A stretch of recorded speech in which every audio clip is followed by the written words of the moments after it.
climber-turned-explorer's trips have taken him through every climate.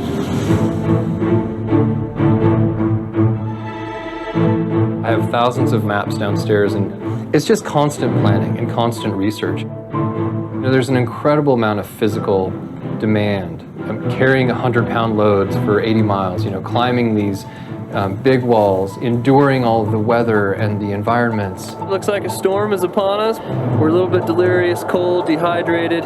You know, one of the things I have to do is train. I have to be physically fit to have this lifestyle. And one of my favorite ways is to train with my dogs. I have a mother and daughter dog, Scree and Glacier, and they're my favorite training partners. And we get out in the mountains literally every single day that I'm home. And you really have to work hard or you will suffer out there.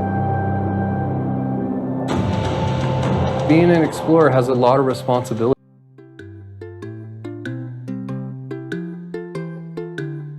Delirious. Delirious. Delirious.